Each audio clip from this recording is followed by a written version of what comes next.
All right, Charlotte, we're so glad you're here. Y'all, just a little bit about Charlotte. She's a registered dietitian. She's head of child nutrition at Searcy School District in Searcy, Arkansas. And I may have your title wrong, Charlotte. I'm sorry. You can correct that if I'm wrong. And then she also writes for our newsletter. She speaks at our event, and she's a really popular speaker at our event. She just is so knowledgeable about nutrition and the foods we should eat, and just always has the latest information. So we're so glad that she's here. Charlotte, I believe you're muted, so let me just unmute you. Now? All right. Thanks, Charlotte. Go ahead.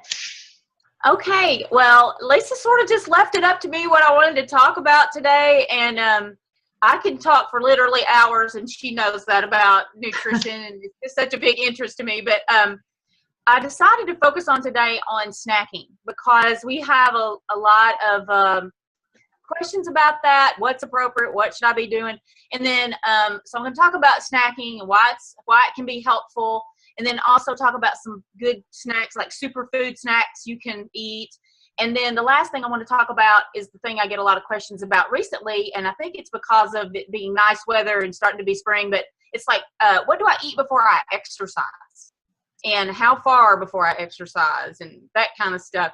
And how does that affect everything? So I wanted to talk about that. So hopefully I'll give y'all about 15 minutes of that, maybe a little less, and then you can ask questions or just about whatever you want. So first of all, on snacking, a lot of times it gets a bad rap because everybody thinks it's just bad to be eating snacks between meals, but that's definitely not true.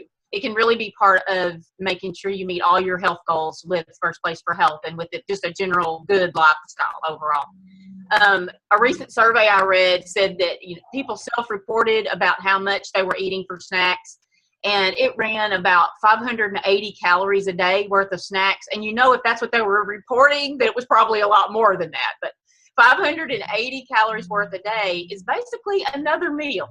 So, and I was kind of disgusted with one of the fast food chains recently because they were actually advertising that you should go eat a fourth meal at night. I don't know if y'all have seen those ads or not, but I was like, okay, well, Americans don't really need to add another whole 600 or 700 calorie meal to what they're already doing. But we do need to have healthy, nutritious snacks to keep us on track. And so there are basically three benefits to really good snacking. And the first one I want to mention is just about energy. If you're like me, in between meals, you kind of get tired a little bit. Your attention span goes down. You can't work as efficiently as far as if you're having to think. So providing energy for in between meals is really important to keep your blood sugar levels level and just keep you feeling good and having that appropriate energy level to do what you need to do. So first of all, preventing energy. The second thing I would say would be for purposeful nutrition.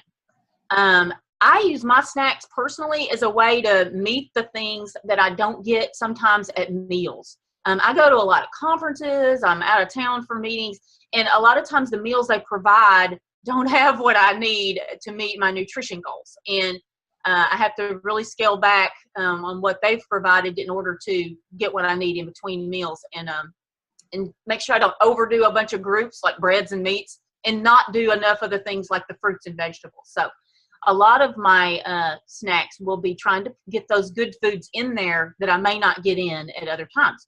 So just to give you some ideas in each food group about some superfoods that you might could include. And when I say superfood, that's a term that basically means a food that has more benefits beyond just calories and energy.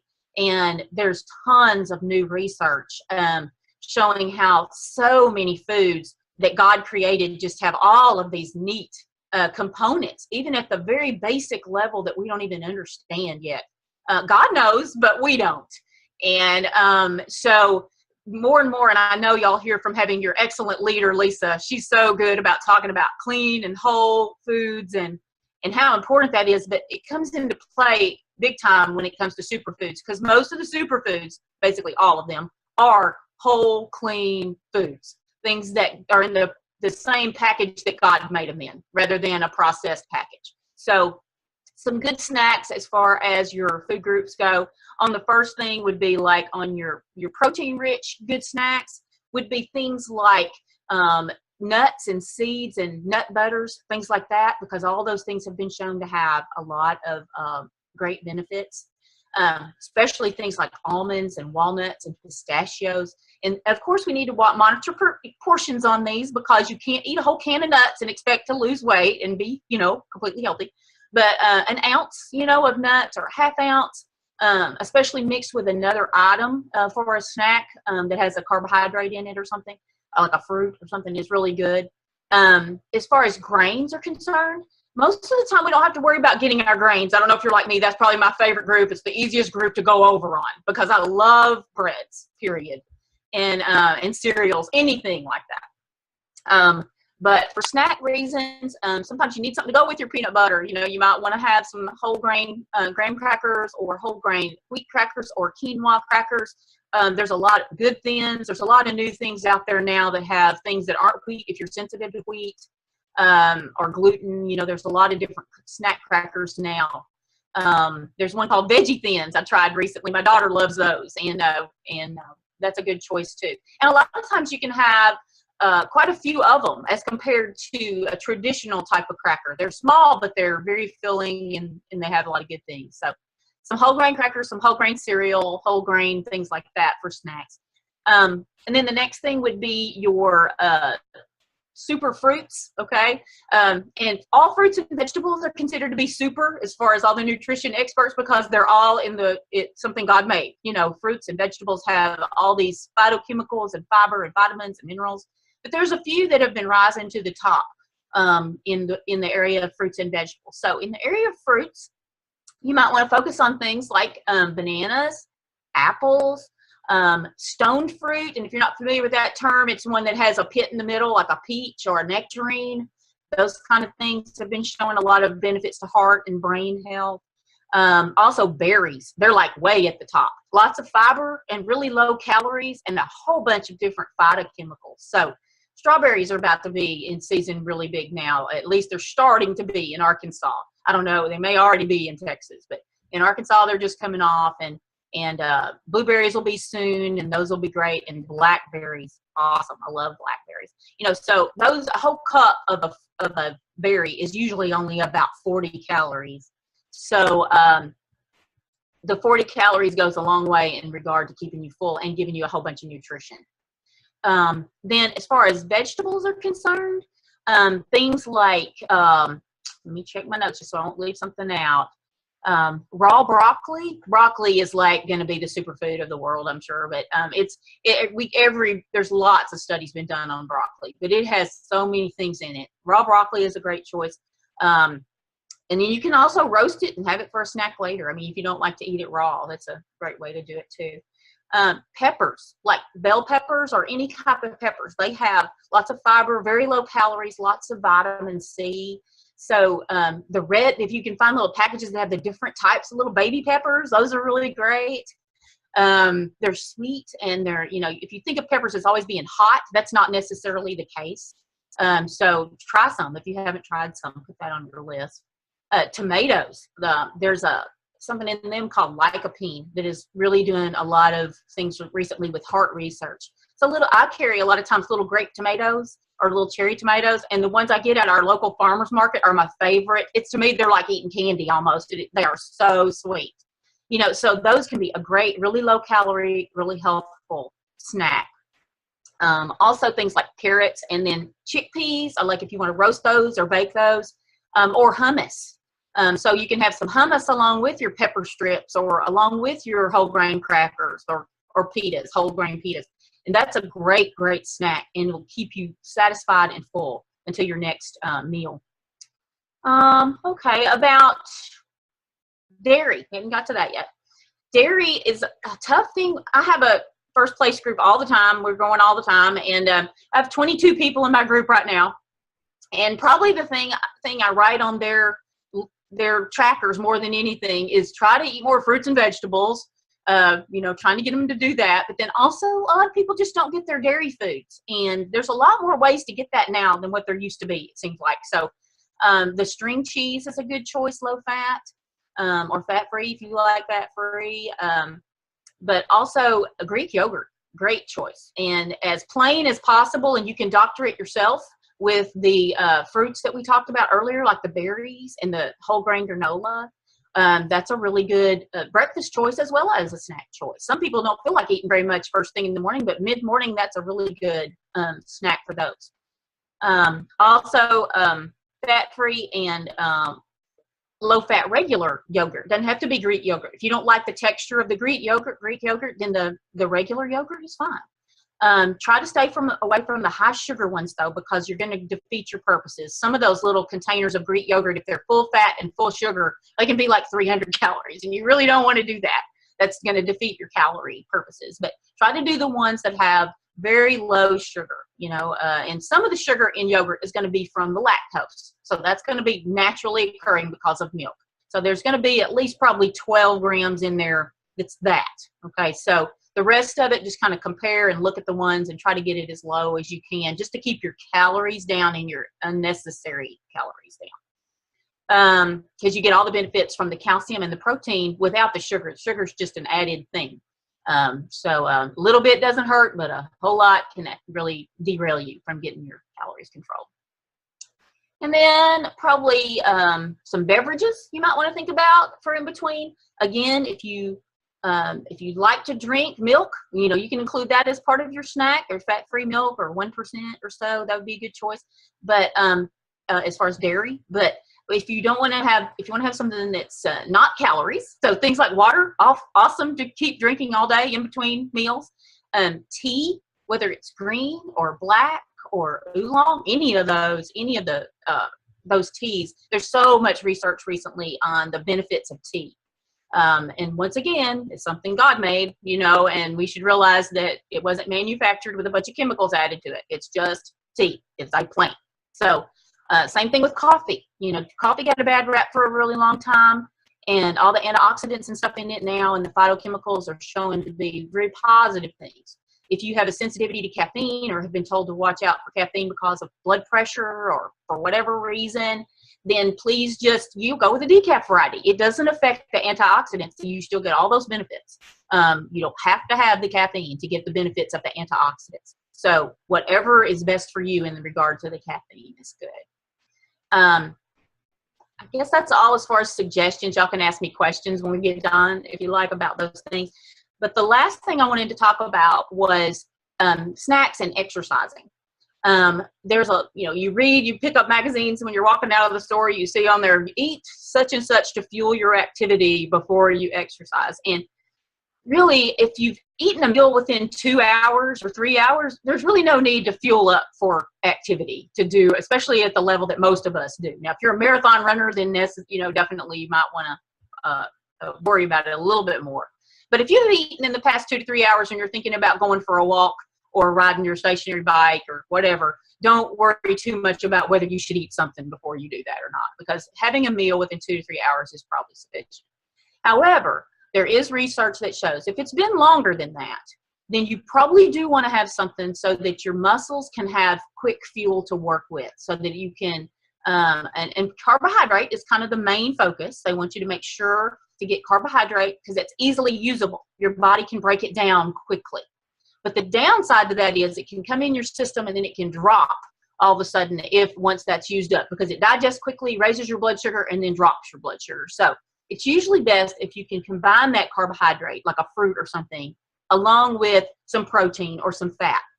So once again, that would be talking about the things like the low-fat cheese we talked about to go with the fruit, like a piece of string cheese, a tablespoon of peanut butter to have with your apple, that sort of thing. So that will help your blood sugar stay stable through the exercise. And as long as it's before an hour before your exercise, you're usually good with a combined snack like that. To have a combined protein / fruit or / grain snack. Around 100 to 200 calories, for that snack. Now, if it's less than an hour until your activity, you really don't need to eat much more than just a carbohydrate-based food like a fruit or a grain, because your body takes longer to digest that. And so if you have the meats or the proteins along with it that hour right before your activity, then all your blood supply is going to go to your stomach trying to digest that stuff while you're exercising, which is taking away the energy from your muscles. So you don't want to load yourself up right before exercising with a whole lot of stuff, because it also can make you not your stomach, gastrointestinal issues. You can have stomach upsets if you do that. If you get hot and really out of breath or something while you are exercising, and you've loaded yourself up with this food that's already in your system and having to be dealt with. So you don't want that to be at that level. So I guess that's about it. So does anybody have any questions or suggestions for the rest of the group? You may have tried something that worked really well for you. How do you roast chickpeas? Oh, well, Lisa would probably be a great resource for that. But usually I would say at least 400 degrees in the oven for probably, 20 minutes, Lisa? Something like that. Mm-hmm. At least 400, maybe a little higher if you want them to be pretty crisp, And you can stir them around a little bit and get them, do a little bit more with that. I would put something on them like salt and pepper, garlic, something, something to give them some flavor. Do you have any other suggestions, Lisa? I know this is something we've talked about before. Yeah, there are lots of different flavors. In fact, Marilyn, in your cookbook in that snack area, there's 3 recipes for roasted chickpeas with different flavorings you can put, salt. Oh, okay. I know I had read something recently, so that's where it was. So yeah, okay. So you want to stir it about every 2 minutes while they're cooking so they can really crisp up all around. Okay. Yeah, if you don't, they can get tough before they get crisp, and you want to make sure you stir them around. And yeah. Oh. And one other question, stevia. Do you use stevia? I don't use that form, but I have used the packets and some of the other things. And I bet, as far as I can see, the research has shown it to be very healthy. A lot of the yogurts have that in it now, and some of the other, things that are trying to cut back on sugar use that, and it is natural. And as far as I know, no downside to that. So Really? Okay, good.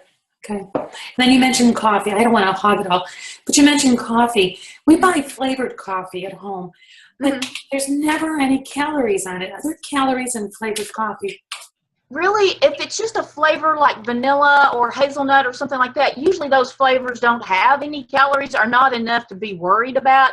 But now when you get into things like creamers that have flavors, that you can get into more calories with that, because they add sugar and different things to those. So you have to monitor that. Not saying you should never use them, but you just don't want to put half a cup of a flavored creamer in your coffee, because that'll be too much. But the flavored coffees themselves, it's pretty much infused into the bean or into the grounds.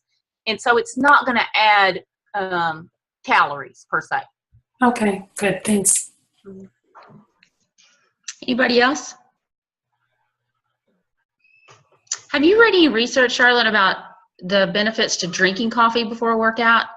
I saw something about that, but I saw just a blurb or two about it. I haven't really read much of research, but I know that the caffeine itself can enhance your brain as far as energy level there, and make you more alert during the activity. But I'm not sure about the specifics on that. I'll try to find something for you, though, the next time we talk. yeah, I was just curious about that. Yeah, I mean, I'm a coffee drinker. I have been ever since I was a teenager, so I'm a firm believer in it. I don't feel like it's hurt me. So Yeah. Do you limit yourself at all, or do you just I do. I limit myself mainly because it keeps me so awake that I can't sleep. So, and this is just from me getting older. I used to drink coffee all day long up until about 6 or 7 o'clock, and I would be fine. But after I hit 40, it seemed like after that my what do you call it? My tolerance to the caffeine got more. And so now I just use caffeinated stuff until about 3, and then after that I can't, or else I'll be, I'll stay awake. It's not that it makes me jittery. It's just that it keeps me from sleeping, and sleeping is very important to me. Yeah. So I cut it back after that point. But as far as, I think the latest research has shown up to 3 to 4 cups of coffee. And one of the things I read said up to 6 cups, which a cup meaning 8 ounces, of coffee a day, that there was no detrimental effect unless you had issues with blood pressure or some other reason like breast cancer prevention that your doctor had you on a restriction. But for the average healthy person with no restrictions, they said up to 6 cups was, this particular study was didn't show any difference, so. Yeah. And it can be beneficial. So. Good news. Okay, Yeah, I know. I thought it was good news too. I have one question about late night snacking. Is that just totally taboo? Like, I've had other people tell me, after 8:30, absolutely not. Is there research that says snacking, even reasonable snacking like fruits and stuff, like you've talked about, is snacking late night just not a good idea? Well, most of the people that talk about it not being a good idea is just that you're gonna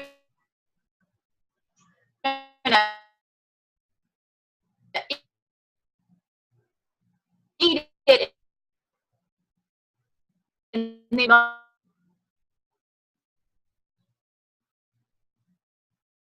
lot of times if you go to bed right away,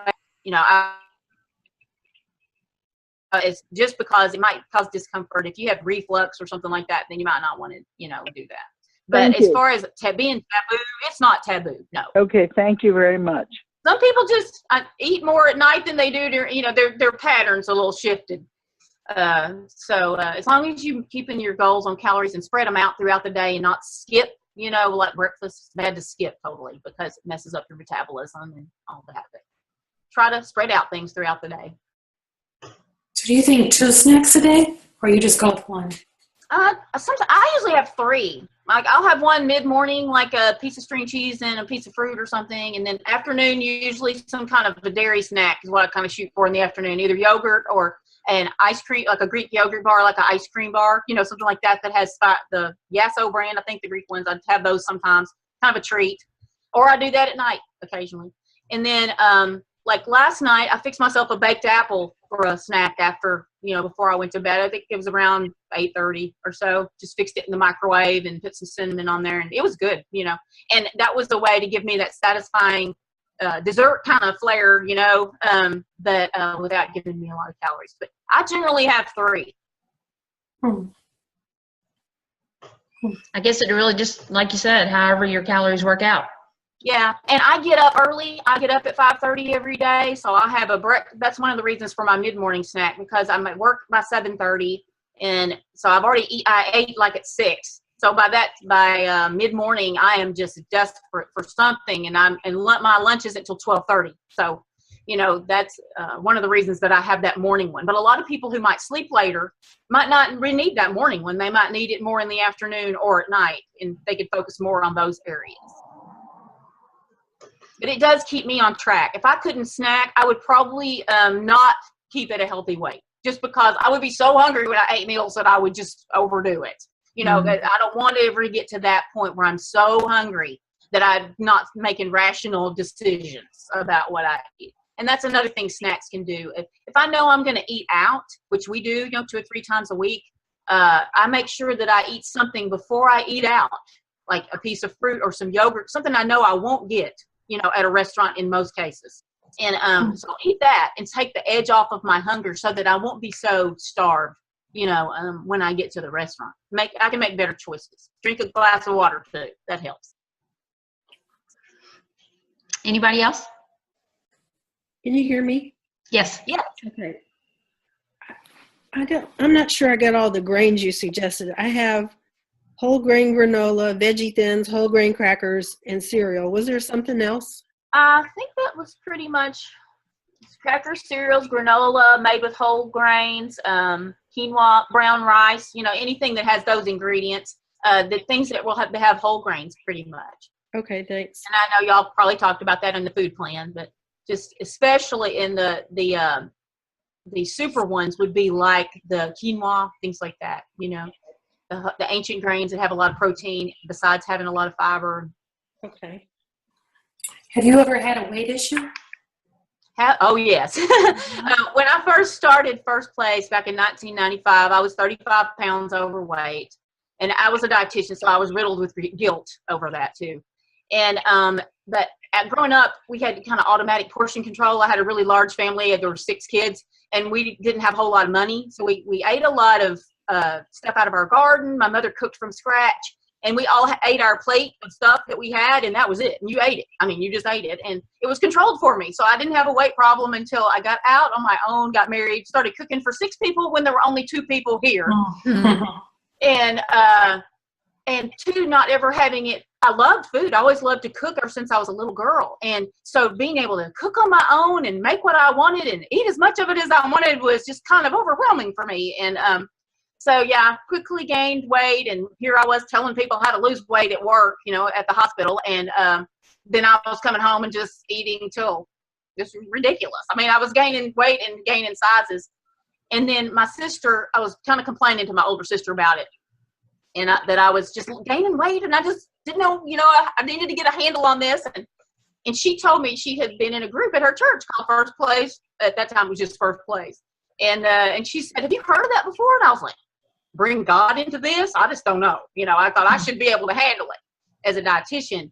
But I started my own first group in that first group at that church, which we had 140 people in this small kind of retirement community. But there were 140 people that came to that church on Sunday mornings. And I had 27 people join my group. Wow. Wow. And that first group lost over 300 pounds. And some of them were able to have surgeries. And I lost 25 pounds that first session, then lost another 10 later. But asking God to help me and realizing it mattered to God was the big issue with me, that it wasn't just about me being in control. It was about, I needed to do this for God and to honor him. And so I let him into that area of my life. And not to say that I've been in a perfect weight ever since. I've fluctuated some, especially with holidays and babies and different things. But overall, I've been in a healthy weight ever since that time. And First Place, I credit God's work through that for that. Thank you. Mm-hmm. So, no, I didn't have 100 pounds to lose, but hey, 35 is pretty significant. Mm-hmm. Yeah. Anything else? All right. Thanks, Charlotte. Thanks so much for. Thank you. Thank you. Nice to meet all of you. Thank you. Thank you. Thank you, Charlotte. Appreciate it. Bye. Bye.